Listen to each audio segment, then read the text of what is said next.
Now that we know how to start a new 2D sketch, let's talk about some basic sketch entities. There are several different things that you can sketch inside of your 2D sketching environment. The first couple things that we want to talk about are lines, circles, squares or rectangles, and arcs. Now you'll notice that each one of these tools has a drop-down. If you select the drop-down, it shows you some options. For line, we have a direct line, we have a center line, we have a midpoint line.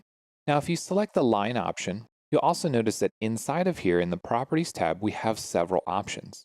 The orientation as sketched, we can lock it as a horizontal line, a vertical line, or a line at an angle. We also have a few other options for construction, infinite length, and midpoint line. To get started, we're going to create a new line from the origin off to the right-hand side. Now you'll remember in a previous video, I talked about the option where we can place a dimension by default. Now, we're not going to talk about dimensions in this video, but just note that I'm simply clicking the end of the line and placing it. Now, as we're sketching our line, we can carry on, so I can place multiple lines and just keep sketching. Now, the SOLIDWORKS sketch tools have a nice feature where if you take your cursor back to the end point of the last line, it'll start by creating an arc that has tangency with the line you just sketched. Once you exit this, you'll notice that we're now back on the line tool. On your screen, you may see some faint yellow lines. Now, these are snap lines that are telling you where the tangency or perpendicular relation is in relation to our arc. So let's go ahead and place a tangent line next to that arc. And again, we'll go back to that endpoint and we'll create another tangency. To end the line tool, you can either hit the escape key or you can double click the left mouse button. By double clicking the left mouse button, you still have the line tool active. You'll notice in the property manager area of your design tree, it still says insert line. Again, you can hit the escape key on your keyboard or you can hit the X to cancel out of it. So we've currently sketched a few things on the screen. Now let's talk about the next tool. This is a circle. Again, we have a drop down that shows you a few different options. The first option is a center point circle, and the next one is a perimeter circle. 99% of the time you'll be using a center point circle, but you'll notice that when you start the circle tool, you can select between the two different types. It also shows you on the dialog what the selection process is. For the center point circle, we'll be selecting the center, and then we'll be placing the radius. If we go to the 3-point circle, you'll notice that we're going to be placing all 3 points that are on the circle. It's just a different way to define the same geometry. And even though we define the circle by 3 points on it, we still have a center point. Let's go ahead and hit OK and get out of the line tool. You notice that after you finish, the circle or the sketch entity you've already created is still highlighted. If you simply select anywhere in the window, it'll de-highlight or deactivate it. You'll also notice on the screen that there are a lot of green boxes with different icons in them. These are sketch relations, and there's something that we're going to talk about in a later video, but I left them turned on so that we could see the relations as they were added.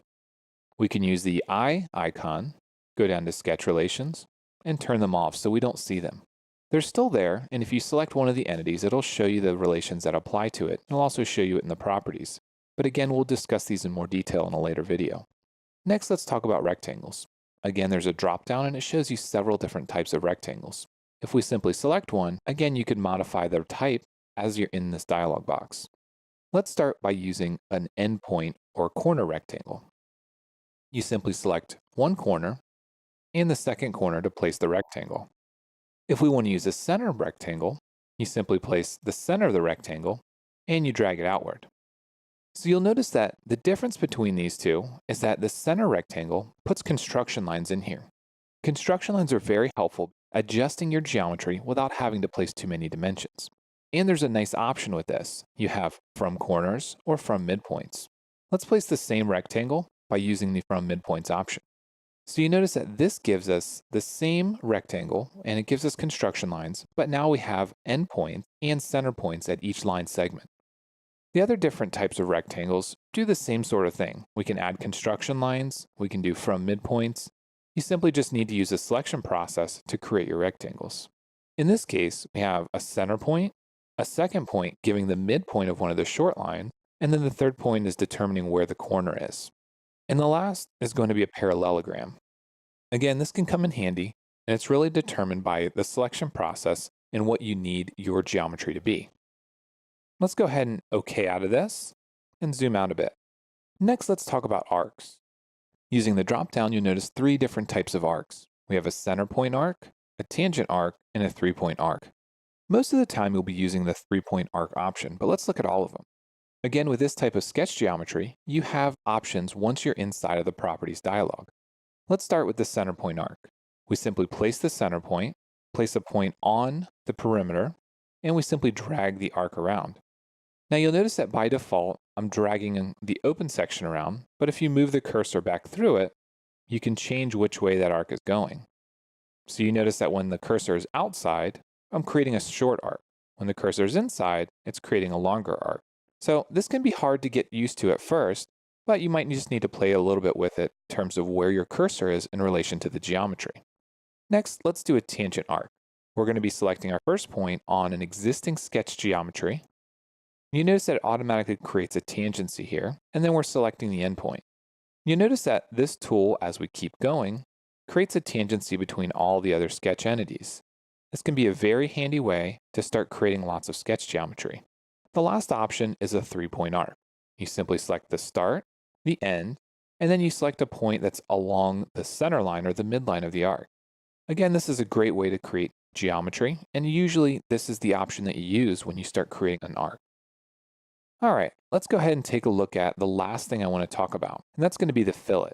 Now, the sketch fillet and the sketch chamfer are very handy, but in most cases, you're going to be creating a fillet as a feature. They're easier to control, and you can place them farther down in the feature tree. When you have to make edits, you don't have to go all the way back to the sketch. But let's take a look at creating a sketch fillet.